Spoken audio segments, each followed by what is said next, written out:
രാമായണത്തിൽ വളരെ ഇൻട്രസ്റ്റിംഗ് ആയിട്ടുള്ള ഈ ഒരു ഒരു ഒരു ഒരു ഒരു കോൺട്രാക്റ്റിൽ പറയണം ഒരു ഭാഗമുള്ളത് നമുക്ക് കാണാൻ സാധിക്കുന്നത് യുദ്ധകാന്ഡം തുടങ്ങുമ്പോഴാണ്. എവിടെയാണ്?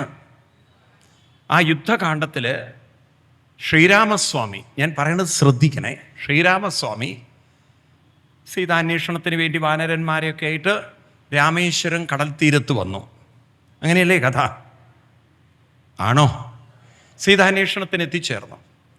അപ്പം അവിടെ എത്തിയ ശ്രീരാമസ്വാമി വലിയൊരു കടൽ കണ്ട്, അറ്റമില്ലാത്ത കടൽ കണ്ട് ആലോചിക്കുകയാണ്, ദൈവമേ, ഈ കടലൊക്കെ കടന്ന് സീതയെ കൊണ്ടുവരൽ വല്ല നടക്കുമോ? ഒരു തോണിയെടുത്ത് പുഴ അടക്കുന്ന പോലെ അല്ലല്ലോ കടല്. എങ്ങനെ ഞാൻ സീതാദേവിയെ ഈ കടൽ കടത്തി കൊണ്ടുവരും? ഇത് നടക്കുന്ന കാര്യമാണ്. ആരാ ചിന്തിക്കുന്നത്? എന്നിട്ട് ശ്രീരാമസ്വാമി പോലും ഒരു വല്ലാത്ത ഡിപ്രഷനിലേക്ക് പോവുക. ശ്രീരാമസ്വാമിക്ക് ഡിപ്രഷൻ വരും. ശ്രീരാമസ്വാമി ഒരു മനോവിഷമത്തിലേക്ക് പോകും. ആ സമയത്ത് ശ്രീരാമസ്വാമിയോട് പറയും, ചിന്തയുണ്ടാകരുതേതുമേ, ചിന്തയാകുന്നു കാര്യവിനാശിനി. എൻ്റെ ചോദ്യത്തിന് ഉത്തരം പറയണം. ഇത് ആരായിരിക്കും ശ്രീരാമസ്വാമിയോട് പറഞ്ഞത്? ശ്രീരാമസ്വാമിയെ കൗൺസിൽ ചെയ്യുന്ന ഒരു സന്ദർഭമുണ്ട്. ആരാണ് പറഞ്ഞത്? ഹനുമാൻ എന്ന് പറയുന്നവർ എത്ര പേരുണ്ട്? ശിവനോ? ഹനുമാനാണെന്ന് പറയുന്നവർ എത്ര പേരുണ്ട്? നല്ല ശ്രദ്ധിച്ചിട്ടാണ് രാമായണം വായിച്ചിരിക്കുന്നത്. എന്തായാലും നിങ്ങൾക്കത് പറയാനുള്ളൊരു തൊലിക്കട്ടി ഉണ്ടായല്ലോ.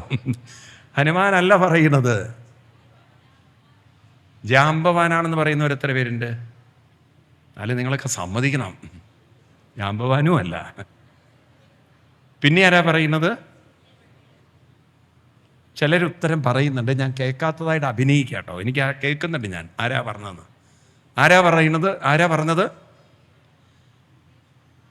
ആരാണ്? സുഗ്രീവനാണെന്ന് പറയുന്ന ഒരു കൈപൊക്കൂ. ആരുമില്ലേ? സുഗ്രീവനാണ് പറഞ്ഞിരിക്കുന്നത്, ഹനുമാനും അല്ല, ജാമ്പവാനും അല്ല. ഇത് പറഞ്ഞത് സുഗ്രീവനാണ്. ആ സുഗ്രീവൻ ശ്രീരാമസ്വാമിയോട് പറയാണ്, ചിന്തയുണ്ടാകരുതേതുമേ. ഓർത്തോളൂ, ചിന്തയാകുന്നു കാര്യവിനാശിനി. അനാവശ്യമായ ചിന്ത കൂട്ടിയാൽ അത് നാളത്തെ ജീവിതത്തിൻ്റെ മുന്നേറ്റത്തെ, പുരോഗതിയെ കൂടുതൽ തടസ്സപ്പെടുത്തും. അപ്പം എന്തു വേണം? അതിന് മാർഗങ്ങൾ മറ്റു പലതും ഉണ്ടാവും. അപ്പം മനുഷ്യന്, ശ്രദ്ധിക്കുക നിങ്ങൾ, മുന്നോട്ടുള്ളൊരു മാർഗം തെളിഞ്ഞു കിട്ടണം. ആ മാർഗം തെളിഞ്ഞു കിട്ടാനാണ് രാമനോട് ഇരുന്ന് ധ്യാനിക്കാൻ പറയുന്നത്. ഈ ധ്യാനം, ജപം, ഇതൊക്കെ ചെയ്യും തോറും ഉണ്ടല്ലോ, നമ്മുടെ ഉള്ളിൽ തന്നെ പലതിനെയും പരിഹരിക്കാനുള്ള വഴികളങ്ങനെ തെളിഞ്ഞു വരും. മനസ്സിലായില്ലേ? ഇതൊരു സത്യമായ കാര്യമാണ് പറയണത്. നിരന്തരം നിങ്ങൾ ജപിച്ചു നോക്കൂ, ഏത് പ്രശ്നത്തിനും ഒരു പരിഹാരം നമ്മുടെ ഉള്ളിൽ തോന്നും. അതെങ്ങനെയെങ്കിലും നിങ്ങൾ കണക്റ്റഡ് ആവുക. ഏതെങ്കിലും വിധത്തിൽ കാലം നിങ്ങളെ അതിലേക്ക് കൊണ്ട് എത്തിക്കും. ആ സമയത്താണ് ശ്രീരാമസ്വാമി അങ്ങനെ ധ്യാനനിരതനൊക്കെ ആയിട്ടിരിക്കുമ്പോഴാണ് വരുണൻ പ്രത്യക്ഷപ്പെട്ട് പറയണത്, നിങ്ങളുടെ കൂട്ടത്തിലുള്ള നളൻ വാനരൻ, അദ്ദേഹം കല്ല് വെള്ളത്തിലേക്ക് എറിഞ്ഞു കഴിഞ്ഞാൽ അത് പാലമാക്കി തീർക്കാനുള്ളൊരു കഴിവുള്ളവനാണ്. അപ്പം തൻ്റെ കൂടെയുള്ള ഒരാളെ ശ്രീരാമസ്വാമിക്ക് നേരത്തെ അറിയില്ലായിരുന്നു, അങ്ങനെ കഴിവുള്ള ആളാണ്.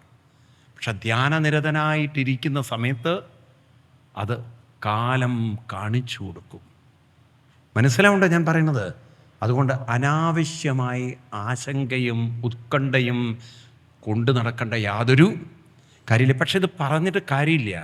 കാരണം അതിലേക്ക് ശ്രദ്ധ പോകുന്നതിന് കാരണം വേറൊന്നിലേക്ക് ശ്രദ്ധയെ നമ്മൾ കൊണ്ടുപോയില്ലെങ്കിൽ അയവിറക്കിക്കൊണ്ടേയിരിക്കും. That is a nature of the mind. അത് കണ്ടിന്യൂസ്ലി ചൂസ് ചെയ്യും. അതാണ് മനസ്സിൻ്റെ അവസ്ഥ. കാര്യദേഹി അവശക്കർമ്മ സർവ പ്രകൃതി ജയർഗുണൈ. മനസ്സങ്ങനെ ഒരു നേച്ചറാണത്. നിങ്ങളിനി ആരോടെങ്കിലും പറയണ എന്തിനാ ചിന്തിക്കണത്, എന്തിനാ ഒരാവശ്യം ചിന്തിക്കണം, നല്ലതുപോലെ ചിന്തിക്കാൻ പറ്റില്ല. കാരണം അത് ശീലിച്ചെടുക്കാത്തടത്തോളം കാലം മനസ്സ് വീണ്ടും വീണ്ടും വീണ്ടും അനാവശ്യമായത് തന്നെ ചിന്തിക്കും. വിഭീഷണൻ രാവണനോട് പറയുന്ന വരികളാണ്: ഏ രാവണ, നിന്റെ വാസന അത്രയും ശക്തിയുള്ളതുകൊണ്ട് ആര് നിന്നെ നല്ലത് ഉപദേശിച്ചിട്ടും കാര്യമില്ല. കാരണം നീ പഠിച്ചതേ പാടുള്ളൂ, അത് തന്നെ നിനക്ക് പറ്റുള്ളൂ. അതൊന്ന് പുറത്ത് കടക്കാൻ പറ്റില്ല. അപ്പം അതൊന്ന് പുറത്ത് കടക്കണമെങ്കിൽ നിങ്ങൾ പണ്ടത്തെ ഗ്രാം ഫോൺ കണ്ടില്ലേ, പഴയ വലിയ പ്ലേറ്റുള്ള, ഇപ്പോഴത്തെ സി ഡിയേക്കാളും, ഇപ്പോൾ സി ഡിയും പോയി, ഇപ്പോൾ ഒക്കെ പെൻ ഡ്രൈവായി. ഇപ്പം സി ഡിയേക്കാളും വലിയൊരു സി ഡിയുടെ അമ്മൂമ്മ അല്ലെങ്കിൽ സി ഡിയുടെ അപ്പൂപ്പൻ, വലിയ സി ഡി, പഴയ പ്ലേ റെക്കോർഡർ കണ്ടിട്ടില്ലേ ഇല്ലേ? അവർ നീഡിൽ വെച്ച് ഇങ്ങനെ കറങ്ങി പണ്ടത്തേക്ക് അമ്പലങ്ങളിലതൊക്കെ കാണും ഇല്ലേ, ഉണ്ടായിരുന്നില്ലേ? ആ പ്ലേറ്റിൽ ഒരു വര വീണാൽ പിന്നെ എന്താ സംഭവിക്കുക അറിയോ? പാട്ടിൻ്റെ ആ പ്ലേറ്റിൽ ഒരു വര വീണാൽ പിന്നെ എന്താ സംഭവിക്കുക? ഈ നീഡിൽ ആ വരയ്ക്ക് അപ്പുറത്തേക്ക് പോകാൻ പറ്റില്ല. അപ്പം എന്ത് ചെയ്യത്? ആ പാടിയ വരി തന്നെ അത് ആവർത്തിച്ചുകൊണ്ടേയിരിക്കും. കൊണ്ടുപോയി ആരെ കൊണ്ടുപോയി എന്ന് അറിയില്ല, അതെന്നെ പറഞ്ഞുകൊണ്ടിരിക്കും. പിന്നെയാണ് സീതയെ കൊണ്ടുപോയി എന്നുള്ളത്. അപ്പോൾ സീതയെ കൊണ്ടുപോയി എന്ന് പറയണമെങ്കിൽ ഈ നീഡിലൊന്ന് അപ്പുറത്തേക്ക്, അതിൻ്റെ റെക്കോർഡ്, അതിൻ്റെ ആൾക്കാർ എക്സ്പേർട്ട് എന്ത് ചെയ്യും, നീഡിലൊന്ന് അങ്ങോട്ട് മാറ്റി കൊടുത്താൽ പിന്നെ അത് കണ്ടിന്യൂ പാടും. ഇതുപോലെയാണ് നമ്മുടെയൊക്കെ മനസ്സിങ്ങനെ ഞാൻ നേരെയാവില്ല അങ്ങനെ കറങ്ങിക്കൊണ്ടിരിക്കുകയാണ്. പലരുടെയും പ്ലേറ്റിൽ വര വീണുപോയി. എത്ര പേരുടെ പ്ലേറ്റിൽ വര വീണു? കൈ പൊക്കണ്ട, നാട്ടുകാരെ കാണിക്കേണ്ട കാര്യമുണ്ടോ? പവനവൻ്റെ മനസ്സാക്കുന്ന പ്ലേറ്റിൽ വര വീണാൽ പാടിയത് തന്നെ പാടിക്കൊണ്ടിരിക്കും. മനസ്സിലാവുണ്ടോ? അപ്പം ഇടയ്ക്ക് എന്ത് ചെയ്യണം? അതൊന്നൊന്ന്, ആ സൂചി ഒന്ന് മാറ്റിക്കൊടുക്കണം. അതാണ് നാമജപം. അപ്പം നല്ലത് പാടാൻ ശ്രമിച്ചാൽ, നല്ലത് സ്മരിക്കാൻ ശ്രമിച്ചാൽ, ചേതസി പാപേഭ്യ പാപകൃത്തം. എന്താ അറിയില്ല, എൻ്റെ മനസ്സ് 4-ാം അധ്യായത്തിലേക്ക് തന്നെ പോകണു. ഞാൻ പറയേണ്ടത് 9-ാം അധ്യായമാണ്. അഭിചേത് സുദുരാചാര ഭജതേ മാം അനന്യഭാ. എന്താണ്? അഭിചേത് സുദുരാചാര ഭജതേ മാം അനന്യഭാ സാധുരേവ സമന്തവ്യ സമ്യക് വ്യവസ്ഥിതോ ഹി സ ക്ഷിപ്രം ഭവതി ധർമാത്മാ ശാന്തിമതി ഗച്ഛതി കൗന്ദേയ പ്രതിജാനീഹി നമേ ഭക്ത പ്രണശ്യതി. ഹേ അർജുന, ഞാൻ സത്യം ചെയ്യുന്നു, എൻ്റെ ഭക്തൻ, അതായത് നാമത്തിൽ ആസക്തിയുള്ളൊരു ഭക്തനെ ഞാൻ ഒരിക്കലും കൈവിടില്ല. ഞാൻ അവരെ കൈപിടിച്ചു എന്ന് പറഞ്ഞാൽ എന്താണ്? കുട്ടികളൊക്കെ ശ്രദ്ധിക്കണം. നാമജപത്തിൽ ഒരു സ്മരണത്തിൽ ലയം വന്നാൽ കാലം ഈശ്വര രൂപത്തിൽ വന്ന് നമുക്ക് വഴി കാണിച്ചുകൊണ്ടിരിക്കും. ഭഗവാൻ ഏത് രൂപത്തിൽ അവതരിക്കുന്നു പറയാൻ പറ്റില്ല. അതേതെങ്കിലും വഴിക്കൊക്കെ നിങ്ങൾ തന്നെ കണ്ടിട്ടുണ്ടാവും, അവിചാരിതമായി ആരെങ്കിലുമൊക്കെ നമ്മളെ സഹായിക്കുന്നത്. സംഭവിച്ചിട്ടില്ല? അപ്രതീക്ഷിതമായിട്ട് ആരെങ്കിലുമൊക്കെ സഹായിക്കും. നിങ്ങൾ സഹായം ചോദിച്ചവരൊരു പക്ഷെ സഹായിച്ചിട്ടുണ്ടാവില്ല. അപ്രതീക്ഷിതമായിട്ട് ആരെങ്കിലും, ഇല്ല, സംഭവിച്ചിട്ടില്ല? എത്ര പേരുടെ ജീവിതത്തിലൊക്കെ അങ്ങനെ അനുഭവം ഉണ്ടായിട്ടുണ്ട്. അത് സത്യമാണത്. അതാണ് ഭഗവാൻ പറയുന്നുണ്ടോ, നിങ്ങളെ തളരാൻ ഞാൻ ഒരിക്കലും. അപ്പം നമ്മൾ അങ്ങോട്ട് വിട്ടുകൊടുത്താൽ മതി. ആർക്ക്? ഭഗവാന്. ഈ നാമജപം ഏതുപോലെ ആവണമെന്ന് വെച്ച് കഴിഞ്ഞാൽ, നമുക്കുണ്ടല്ലോ ഈ വരിക്കച്ചക്കയും മറ്റേ ചക്കയ്ക്ക് എന്താ പറയുക നിങ്ങൾ? ഊളച്ചക്ക. നല്ല പേരാ അതിന് കൊടുത്തിരിക്കുന്നത്. അല്ല, ഊഴച്ചക്ക എന്നാണ്, പക്ഷെ ഊളച്ചക്ക എന്ന് പറഞ്ഞു എന്ന് മാത്രം.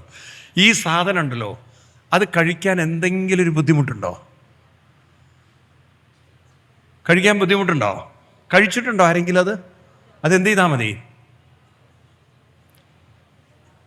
ബാക്കി കാര്യം അതന്നെ ചെയ്തോളൂ. വെറുതെ ഇങ്ങനെ വെച്ച് കൊടുത്താൽ മതി. അല്ല, എത്രയല്ലോ അതിന്. ശരിക്കും പറഞ്ഞാൽ നാമം അതിലതുപോലൊരു വെച്ച് കൊടുത്താൽ പിന്നെ അത് കൊണ്ട് നടന്നോളും. അതൊന്നായി കിട്ടാൻ, ആ ഒരു രുചിയായി കിട്ടാൻ കുറച്ച് കാലം എടുക്കുമായിരിക്കാം. അജാമളൻ പഠിപ്പിക്കുന്ന പാഠം അതാണ്. പിന്തിരിഞ്ഞു നോക്കരുത്, മൂവ് ഫോർവേഡ്, മുന്നോട്ട് പോവുക. പിന്തിരിഞ്ഞു നോക്കി ജീവിതത്തെ ഒരിക്കലും നമ്മൾ താഴോട്ട് വലിക്കേണ്ട യാതൊരു കാര്യമില്ല. അതൊരു ജീവിതത്തിൽ നിങ്ങൾക്ക് നേട്ടമല്ല, കൂടുതൽ ജീവിതത്തെ ഗുരുതരമാക്കുന്ന, കൂടുതൽ ജീവിതത്തെ തളർത്തുന്ന അനുഭവമാണ്. അതുകൊണ്ട് കഴിഞ്ഞു പോയതിനെ അല്ല ഓർക്കേണ്ടത്, മുന്നോട്ടുള്ള ജീവിതത്തെ, അതിനുള്ളൊരു ഊർജം, അതിനുള്ളൊരു കരുത്ത് നമുക്കുണ്ടാവണമെങ്കിൽ അതിനാണ് നമ്മൾ സത്സംഗവും നാമജപവും ഒക്കെ ആയിട്ട് മനസ്സിനെ പരിശീലിപ്പിച്ചത്. എന്തു നല്ല ലെസൺസാണ് നമുക്ക് തരുന്നത് നോക്കൂ നിങ്ങൾ. ഇതൊക്കെ കഥകളാണോ? ഇത് ജീവിതമല്ലേ? ഇന്നും ജീവിതത്തിൽ ഇങ്ങനെ കുഴഞ്ഞു മറഞ്ഞ് ജീവിക്കുന്നവരില്ലേ? കുറ്റബോധം കൊണ്ട് ജീവിക്കുന്നവരും, കിട്ടാത്തതിൽ ദുഃഖിക്കുന്നവരും, നഷ്ടപ്പെട്ടതിൽ തന്നെ മനസ്സ് ഇല്ലേ? കണ്ടിട്ടില്ലേ നിങ്ങൾ? ഉണ്ടോ? 10 or 20 കൊല്ലം മുമ്പ് മരിച്ചുപോയ ഹസ്ബൻഡിനെ ഓർത്ത് ഇപ്പോഴും ദുഃഖിച്ച് ജീവിക്കുന്നവരുണ്ടാവില്ലേ? ഉണ്ടാവില്ല. ഇപ്പം ഇത്തിരി കുറവാണ്, പണ്ട് വളരെ കൂടുതലായിരുന്നു അല്ലേ? പണ്ടൊക്കെ വളരെ കൂടുതലായിരുന്നു. ഈ തരത്തിലൊക്കെ ജീവിതത്തിൽ അനാവശ്യ ചിന്തകൾ കൊണ്ട് നടന്ന് സ്വന്തം ജീവിതത്തെ നിങ്ങൾ വിചാരിക്കും ഇതാണ് ജീവിതം. ഇതല്ല ജീവിതം. നിങ്ങൾ ഇഞ്ചിഞ്ചായി നിങ്ങളെ തളർത്തിക്കൊണ്ടിരിക്കുകയാണ്, നിങ്ങൾ അറിയുന്നില്ല. അപ്പം അതിനെ വിടാൻ തെക്ത ഉത്തിഷ്ഠ പരന്തപ, ഈ മന്ത്രം ഓർത്ത് വയ്ക്കുക. എന്താണ്? തെക്ത ഉത്തിഷ്ഠ. ഇതിനെ ത്യജിച്ചുകൊണ്ട് അതിൽ നിന്നും നാമത്തിലേക്ക് ഉയരൂ. ഇത് സ്വയം പറയുക, നാമത്തിലേക്ക് ഉയരൂ. അങ്ങനെ നമ്മൾ ഉയർത്തിയെടുക്കാൻ സാധിച്ചാൽ നമ്മളെ തളർത്താൻ ഒരു ചിന്തകൾക്കും സാധ്യമല്ല.